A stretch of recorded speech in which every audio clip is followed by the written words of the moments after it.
ابن ماجہ شریف کی حدیث پاک ہے، ارشاد فرمایا لا تزال هذه الامة بخير ما عظموا هذه الحرمة، جب تک یہ امت کعبہ معظمہ کی اس طرح تعظیم کرتی رہے گی جیسا تعظیم کرنے کا حق ہے،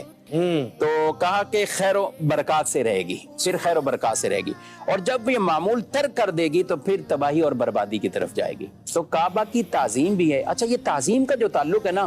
اشفاق بھائی، یہ دیکھیں اگر ہم تھوڑا غور کریں، یہ صرف وہاں نہیں ہے کہ جو مسجد حرام میں پہنچا ہے، ٹھیک ہے، آج ہم یہاں بیٹھے ہوئے ہیں، اگر ہمیں آرام کرنا ہے تو کیا کعبہ شریف کی طرف پاؤں کر کے آرام کریں گے؟ کیا نہیں، یعنی اس کا ادب تعظیم یہ ہے کہ ہم نے کعبے کی طرف پاؤں نہیں کرنے، اور یہ مسلمانوں میں ہے الحمدللہ۔ بلکہ یہاں ناظرین سے کہوں گا بالخصوص بچوں کے حوالے سے، اگر اس طرح کی غفلت ہوتی ہے کہ ماں نے جیسا چاہ جس طرح چاہ لٹا دیا کہ بچہ ہے بس سو جائے، ادھر پاؤں کر لیا ادھر پاؤں، تو اس میں بھی خیال رکھنا ہے کہ کعبۃ اللہ کی یہ تعظیم، یہ ادب ہمارے پیش خانہ کعبہ میں نہیں، کہیں بھی ہو دنیا میں۔ یعنی مسلمان تو ایک تصور میں رہتا ہے۔ میں کہتا ہوں کعبے کا تصور نہ،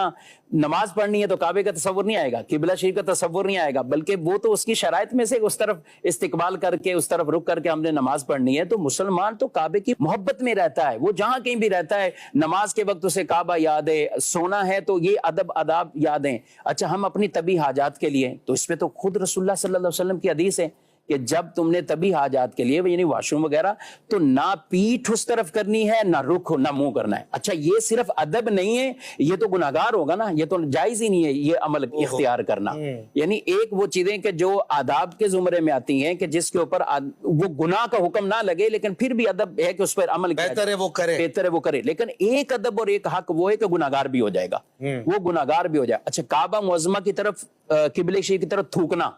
نبی پاک علیہ السلام نے کتنی ناراضگی کا اظہار کیا اس کے اوپر،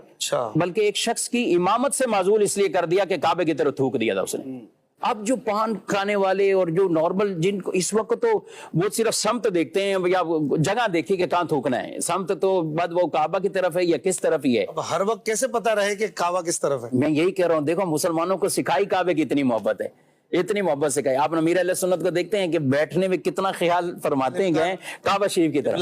قبلہ رو بیٹھنا، آپ کے مشورے، آپ کے یہاں 5-7 افراد بھی آئیں لیکن آپ کی جو نشست ہوتی ہے تو بالکل واضح طور پر کہ یہ قبلہ رو۔ ہاں، جہاں حکم شریعت کا کہ جب خطیب نے خطبہ دینا ہے یا واعظ کرنا ہے، یہ چیزیں کرنی ہے تو اب لوگ کعبہ شریف کی طرف رخ کرتے ہیں تو خطیب کی پیٹھ وہ اس طرف ہوتی ہے اور رخ ان کا لوگوں کی طرف ہوتا ہے، اور سنت یہ نبی پاک صلی اللہ علیہ وسلم کی، تو وہاں یہ کرنا۔ لیکن عام بیٹھنے میں، اٹھنے میں، چلنے پھرنے میں تو ہمیں کئی جگہوں پہ یہ آداب ماشاءاللہ۔